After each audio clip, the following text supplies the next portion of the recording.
Good morning. Good morning. I'm Allison Page, a member of this congregation and the current president, and I'm presiding over our service this morning. Thank you for being here for this gathering. You can go to the next slide, or do I click it? Am I supposed to do something? There's a remote right in front of you. There we go. Okay, sorry about that. All right, welcome. I thought we would, this is our ingathering service for the year, when we come back and we start basically a new year. And I found this poem I thought would be very, very fitting for all of us. And so when I'll read the first part, and then this section can read the first response, come in, and this section can read the second response, be among us. So come in, be among us. To all who are yearning for community, come in, be among us. To all who are just getting started, to all who long to go deeper, to all with tender places needing care, come in, be among us.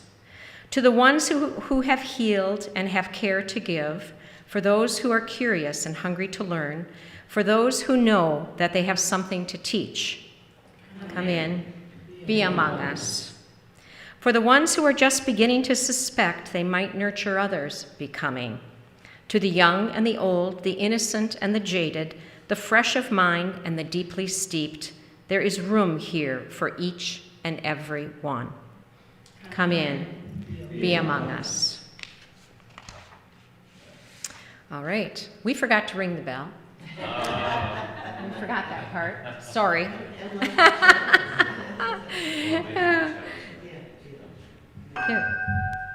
Can we tell I'm not great at this? All right, and thankfully Callum is here to light the chalice for us. And as he comes up and lights the chalice, we could read this together. Fire and water, ancient opposites, sun and ocean, the cradle of life, dancing flame and dancing river. We invoke them together today as we kindle our chalice flame. All right, so now is the time when we greet one another and welcome everybody back, and we have some new faces here today. Do you want to just introduce yourself to everyone?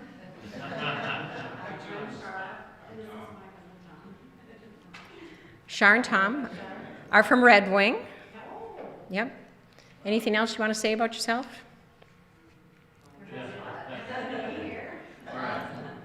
We'll have time, so welcome. Do we want to do a quick round of introductions or just mingle? Mingle, and introduce yourself to everyone. Please greet Shar and Tom.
fall down. Okay.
Gave our mother a good send-off. Yeah, it's about the living. Your mom's fine. She's fine. Yeah, she's fine. She was ready to go. She was smiling up to 5 hours before she died. So that's good.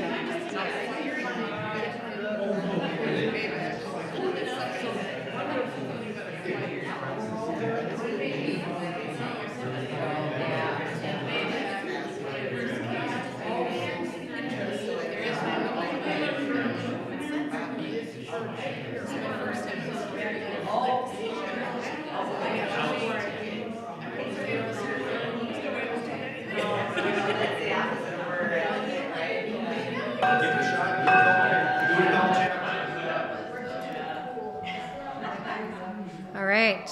And we certainly invite everybody to hang out after. There's coffee and gardens, and Anne has done just a fabulous job on the gardens this year. Elizabeth, you'd be so impressed. I have been impressed. It's quite amazing. All right.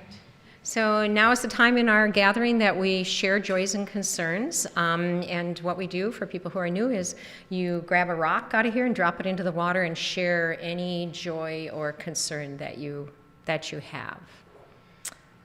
And I can go first.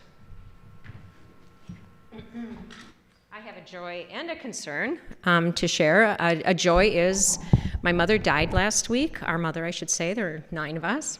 I cry so easy. It's terrible. But anyway, the joy is she had a fabulous life, and she had a wonderful send-off. And we were able to do that. We were able to give her a wonderful send-off for the last 2 years because we're a family that has know-how, we have resources, and we have an army. And so that's my joy. My concern is for the families and the people that don't have that need help in helping people off the planet. And there's an awful lot of them. And it's with the changes in federal policy, it's not going to get easier for those families. It's going to get harder for those families. So that's a big concern, watching others and seeing what they're struggling with.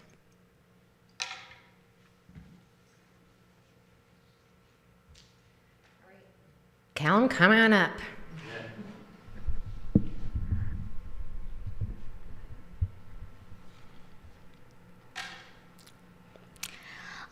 So I used to like this game called Spider Heck, but I came back to it, and now it's really fun. So. All right, thank you.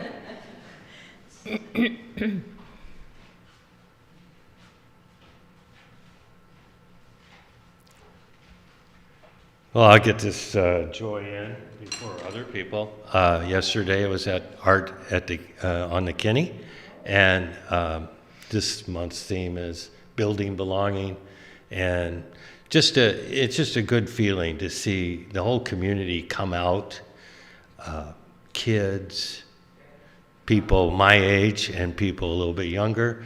That's the great thing about living in a small town like River Falls. So Art on the Kinney every year. Beautiful. Concern is, for those who don't know it, my telephone number is associated with this organization. So I got a call this week from someone living in Bay City who is dealing with grief over loss of a partner, and I encouraged her to come. She wanted to come up here for the first Sunday. She didn't come, but hopefully we can converse with her a little bit more and encourage her to come and join this community. But they're following up on what Allison said. There's a lot of people dealing with grief, and we'll try to address that somehow, some way, for this person or for other people in our organization. Thanks. Mm-hmm.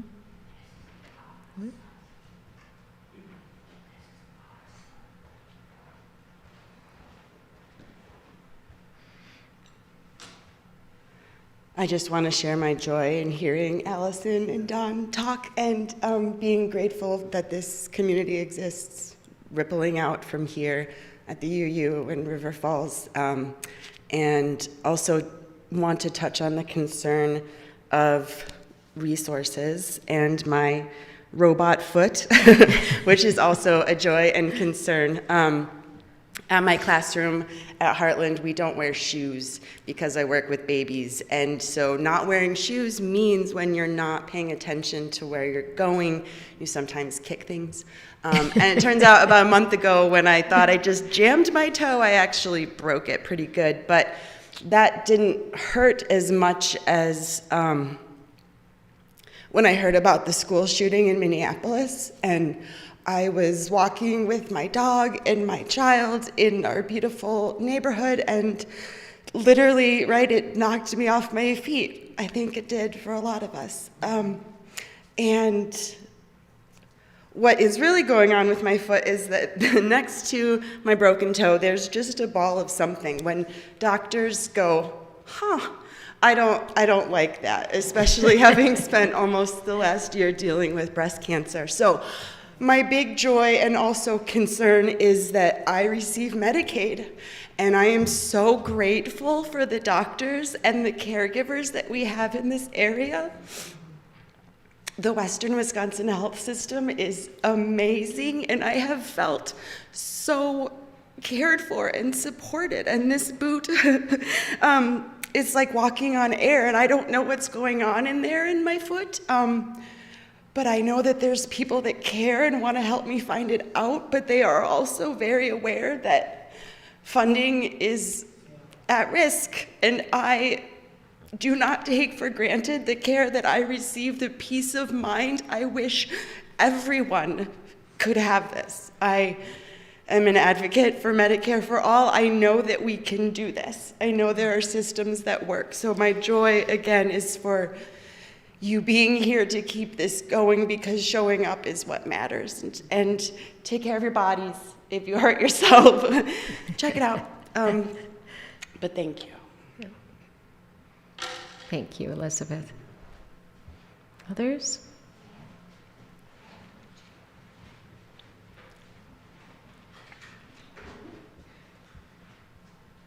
For me, it's been a whirlwind of a week. First, the joy and a little bit of a craziness was I started back at school this week for both my master's, final year, and teaching, and I teach English learners, so it was a crazy dynamic with all the politics going on, and there was a situation at work this week that I couldn't help with because of the politics, and I felt really bad. So I deal with that on a daily basis. And then, meanwhile, while I was dealing with that, my dad was in and out of the hospital all week. So my mom said he was on the mend this morning, so fingers crossed and all prayers that he's better, but we will see.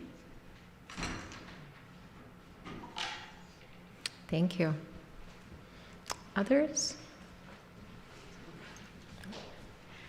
My joy is that our garden is very large and is producing a lot. So I did bring, if anybody likes a big eggplant, that kind of, it's huge. And we've got some tomatoes and some celery. The corn was not quite ready yet, but I'll bring that in next week. Okay. Any others?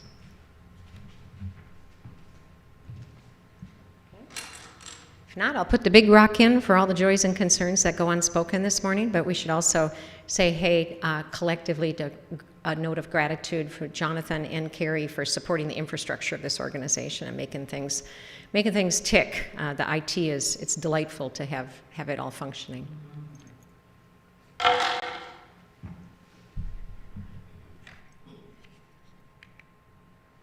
Okay, now, if there are any children, we never know how many or what children are going to show up, but this is the point in our gathering where we would release the children if they want to be released. But it looks like we don't need to.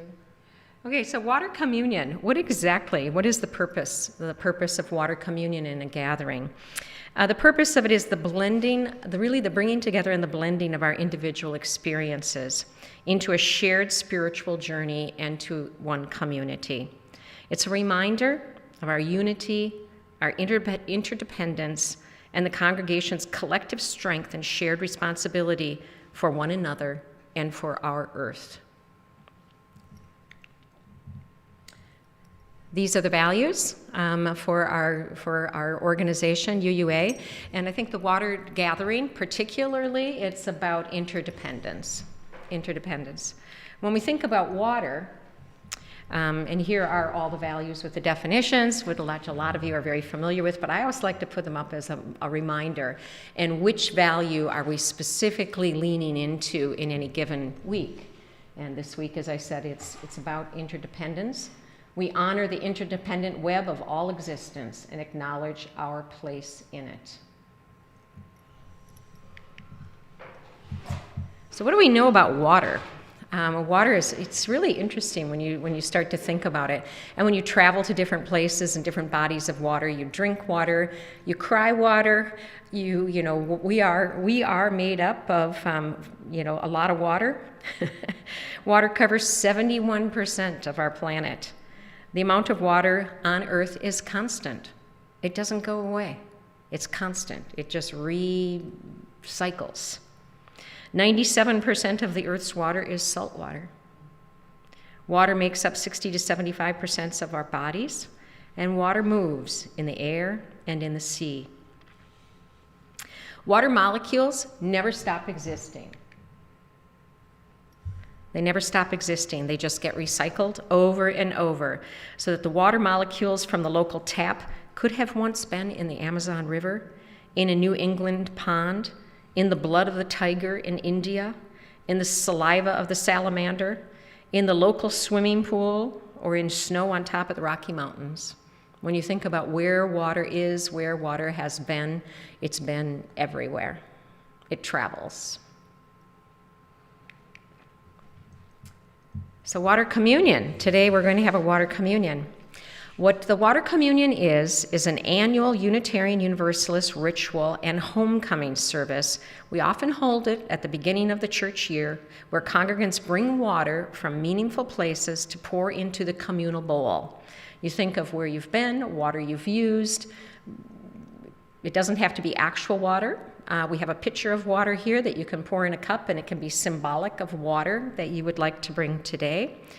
But it symbolizes the mingling of our individual experiences into this single community and celebrates our interconnectedness with each other and all of life.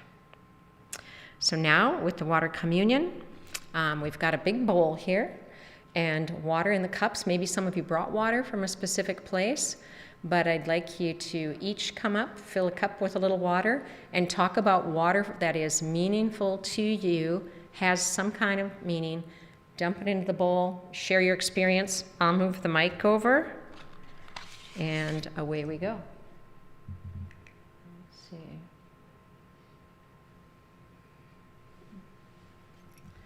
There we go. So who was thoughtful about this? Who brought water? Anybody? All right, come on up.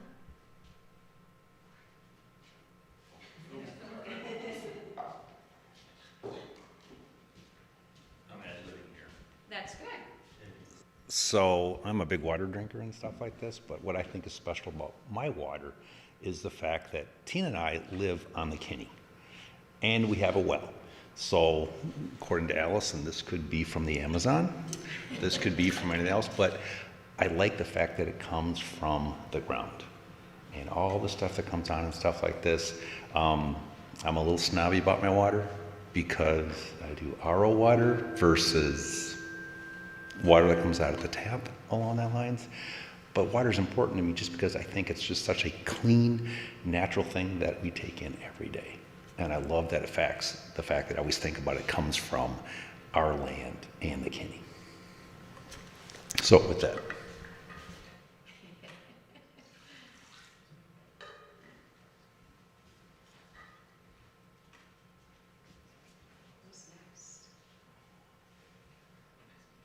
Well, it's going to be much the same.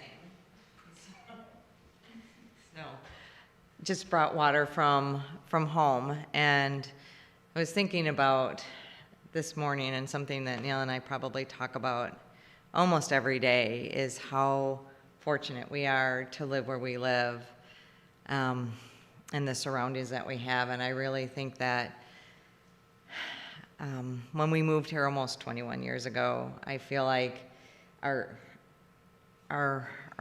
land, our home, chose us and pulled us there. And so really, I don't feel like we own the land. I feel like we dwell there and we're stewards there. So it's a beautiful place, and we're fortunate. So.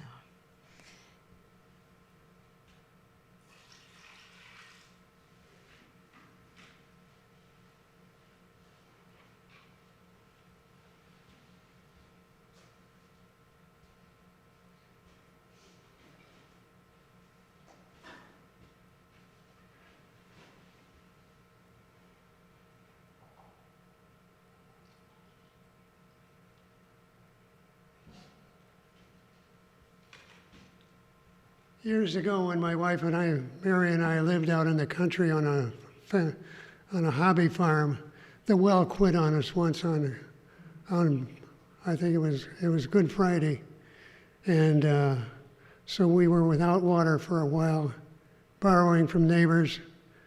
Mary was washing the kids' diapers and borrowed water, and it was quite an experience. Ever since, we've been thankful for water. Every once in a while, we turn on the faucet and say, "Thank you, Source. Thank you, Mother Earth, for recycling all this water." A blessing to us all, throughout the world, throughout our bodies. Amen.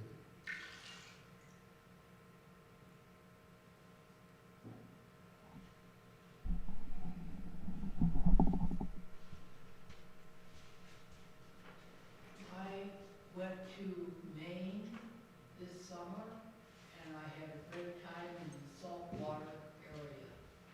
And so I just thought of that. I didn't, save any of the water or something like that, because it was June and I forgot. So the water's at Maine. Yeah, it was pretty terrific. Oh, yeah. See Yeah, that. it's a beautiful place, isn't it?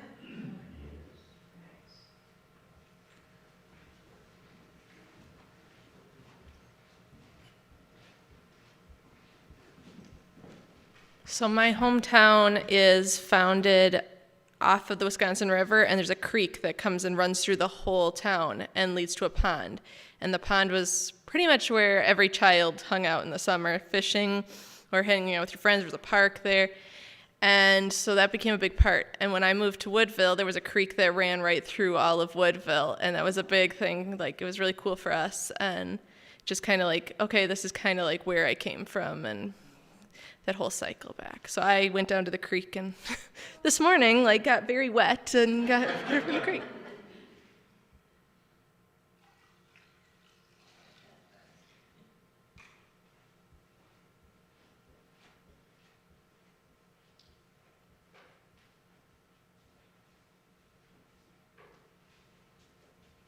Symbolic water of Lake Michigan.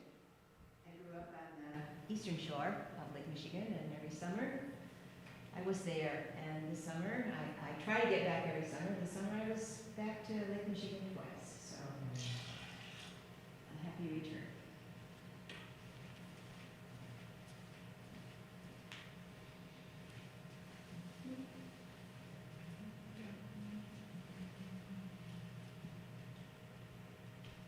Well, I had some authentic water here, but it leaked out of my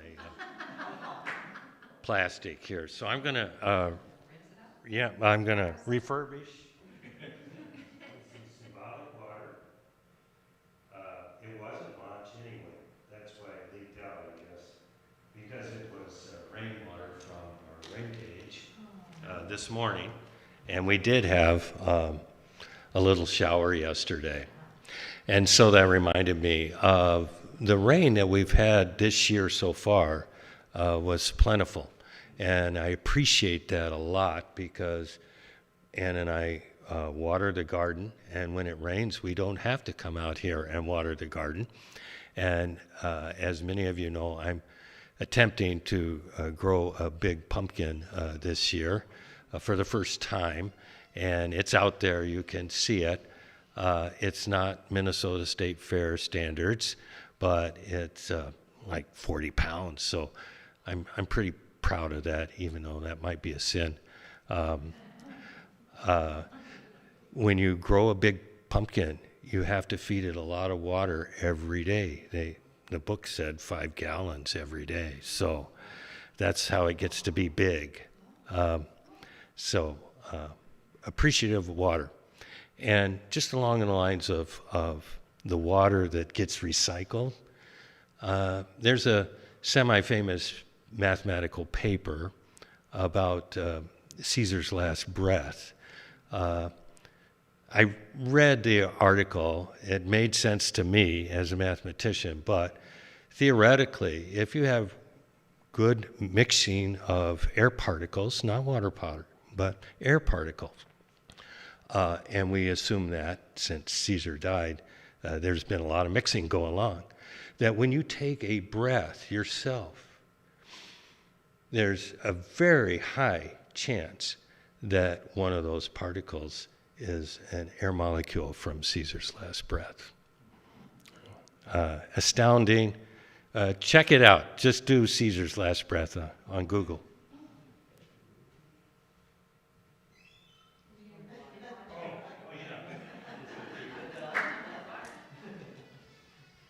Not losing it yet. I would pour it back into the pitcher.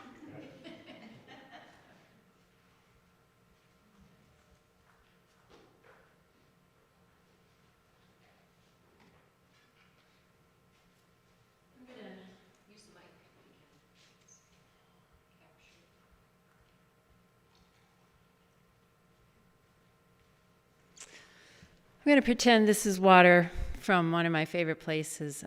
It's in Canada. It's a lake called Wausau Lake. And my aunt and uncle built a cabin there back in the late 50s, 1960. And our family has loved it ever since. And I remember as a child swimming there, and the water of the lake is stained from, the water coming into it comes through the muskegs, so it's got a kind of a brown stain to it. And I loved when I was a little girl looking at my arms under the water when I was swimming. And I must have been wearing a mask or something, but looking at my arm and everything was gold.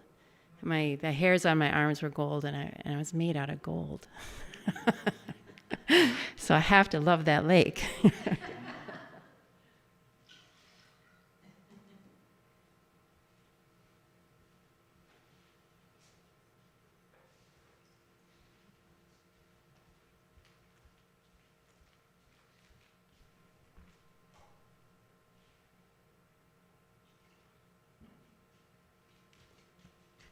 This is for clean water, clean drinking water, all over. For those of us who may have lived abroad or have traveled abroad, a lot of times we get into the habit of starting to ask, can I drink this water? So when we are able to go to the tap water and drink that, it's just amazing. I've lived outside of the country for about 6 months at one point, and I could not drink the water that came out of the tap. And you had to be very, very careful when you took showers not to get water into your mouth. So this is for the importance of having clean drinking water for all.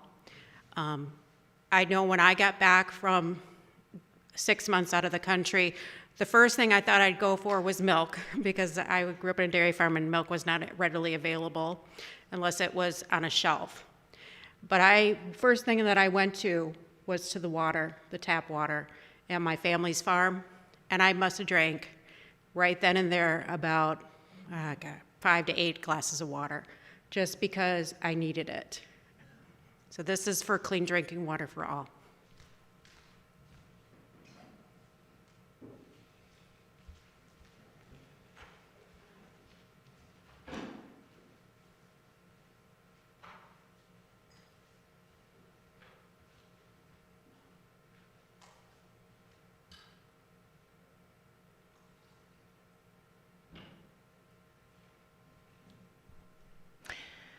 Though I was born in Minnesota, my family and I moved to Hawaii when I was a little girl. And there was this one place called Sacred Falls. And you had to hike through a twisting, muddy trail for many, many miles to get there. And then there was this beautiful falls and a pool where you could swim. Well, while I was still living in Hawaii, a developer built a restaurant and built a road so that people would drive to the falls. They turned it into a commodity. Well, we are supposedly up to 75% water, and humans are treated like a commodity. I think James Cleary said, we don't rise to the level of our goals, we fall to the level of our systems. And so we're living under a commodity type system. But we're water, and water is powerful. When you take all those individual droplets and put them together, it's a formidable force. And we, as human beings, as water, we are also a formidable force when we come together for making collective change. We can do that.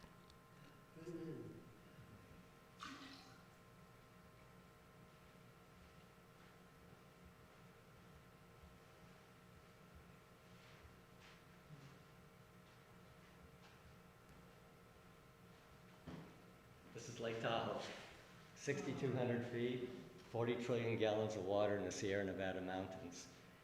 In the 1860s, Mark Twain wrote a canoe on it, and he called it the fairest picture the whole earth affords. And the reason he did that was because the water was remarkably clear. You could see over 100 feet down. Not so much today because of development, but the clarity of the water. Water stands for clarity, clarity of purpose, clarity of values. So this is for Lake Tahoe. And it's cold, even in summer. So if you want to go swimming there, it's brisk.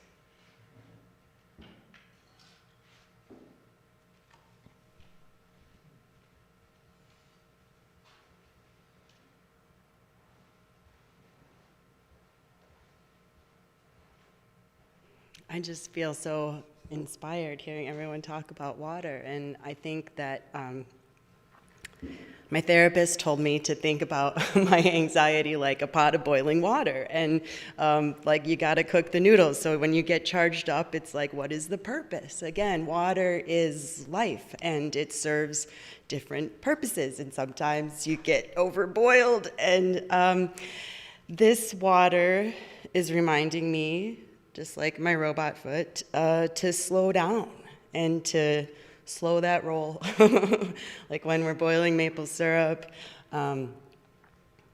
just finding my own balance in place. I have so many water memories. Water is so much a part of me that I'm always thinking about new ways that water is a part of me. I grew up in Illinois, near a town, well, in a town that had a river running through it, about 40 miles from Lake Michigan and Chicago. And Batavia reminds me a lot, River Falls, there's that same symbol. I'm like going back to a place that reminds you of where you're from.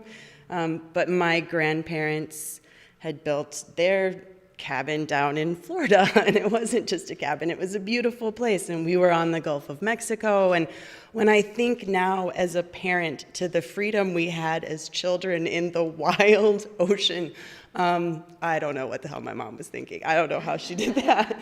But it's a big part of me, that vastness and that wildness, and also needing to reconcile that water is really powerful, and there are dangers to the fact that there is so much water and we're not taking care of it. We're not in balance. And this water is rainwater from my house here in River Falls, but it also symbolizes my return to Michigan and the Michigan side of Lake Michigan, where I spent a week with my children's grandparents and some of their father's cousins and aunts and uncles and people that I've known for 20 years, but I haven't really had a relationship with for the last 7. So again, the connections of what being on the lake, going for a ride on the boat, and how everything just drifts away and you're so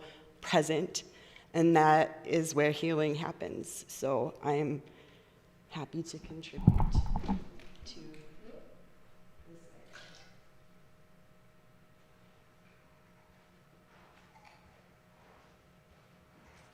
Who's next? Don't be shy, guys.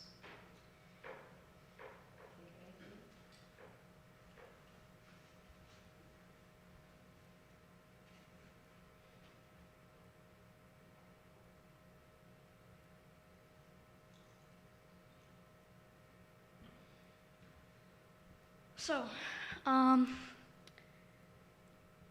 I have lived in Prescott for about 6 years, and like we've been taking from fridge water through the an opening in the fridge. So I just really appreciate that because water just tastes a little different. So.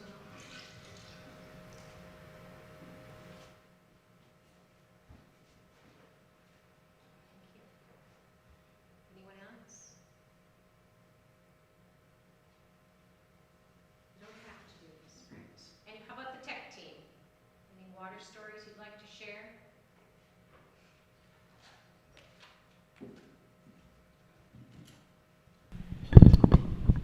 Someone earlier, I think, mentioned Lake Wassa, which is where I hail from. So I'm just going to piggyback off of that one. Lots of wonderful memories around that area. My family's from that area. Countless days spent on the pontoon on that water, and I have really fond memories of that. So thank you. Lake Wassa.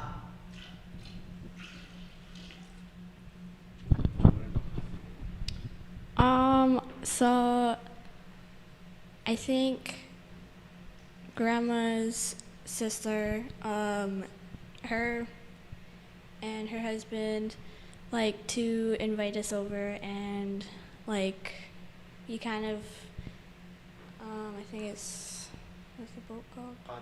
Pontoon. On the river, and it's really fun because he lets us like steer the boat sometimes, and it's really fun. Yeah.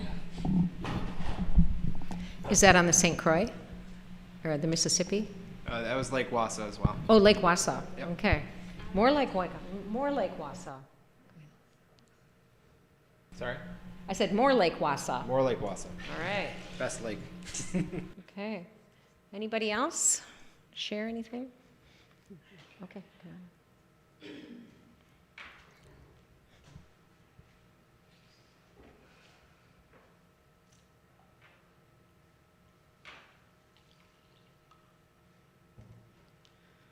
While my parents were building their house, we didn't have any running water until we dug a well, and it ended up costing about 4 times what was promised. And then the taste of the water is so important. You take for granted of water more than you really appreciate until you don't have it.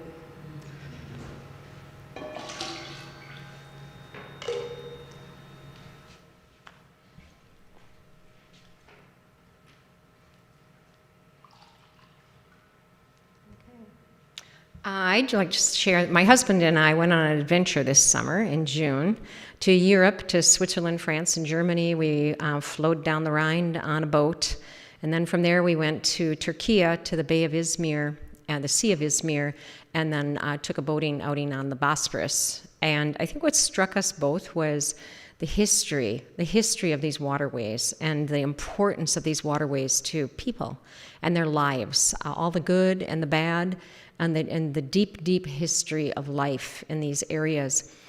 Of course, anyone who's traveled anywhere, what do you come home with? You come home with, hey, we're all the same.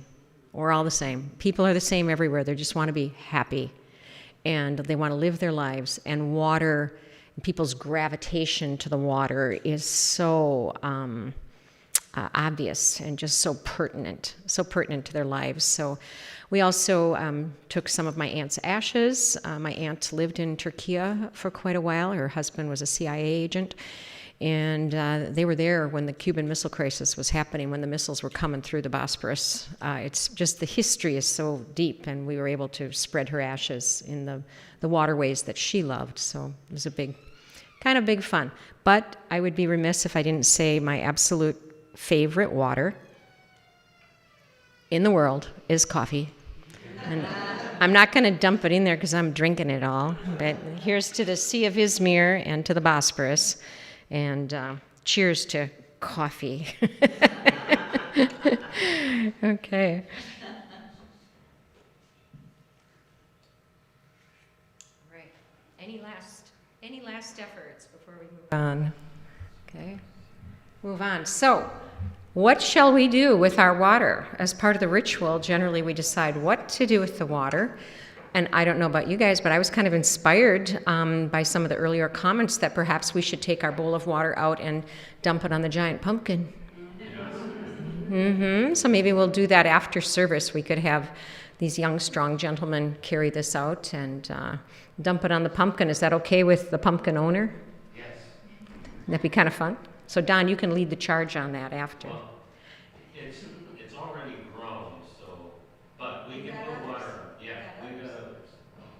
It can use more water? Yeah, I have a watermelon too. Okay, perfect. All right, fabulous. Okay, now, we might pass on this because we're kind of running short of song. This is the water song of the American people. This is kind of interesting. Would you like to do this? Yes. Kind of listen to it? Okay. Do you have to do that up there? Okay.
September 10th, we have Caring Circle.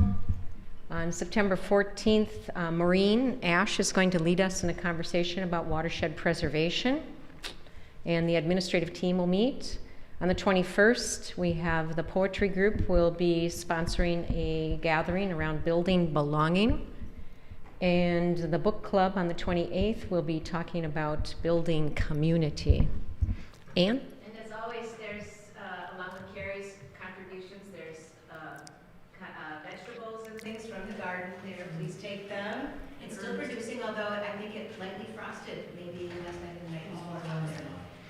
Yeah. There's basil. There are other things out there that I didn't harvest. Yep. You're welcome to go and pick anything, but if you want something specific, there's a lot of basil. I didn't pick any of that. I can certainly go out there and get things, but please take what the garden is producing. Take and eat. Go ahead. Oh, I provided the thyme, sage, parsley, and oregano. Parsley, sage, rosemary, and thyme. Just makes you want to break into song, doesn't it? And put on some tie-dyed clothes. Okay, all right. Okay, so thank you. Thank you so much for your support and all the different ways that people support this organization. We're looking forward to a bright future. And please join us for coffee in the other room. I didn't have time to bake this morning, but we have some fabulous cookies, right, Callum? They're pretty good? Okay. And now we'll join for our closing words. For those of you who are new, we gather in a large circle and we end with our closing words.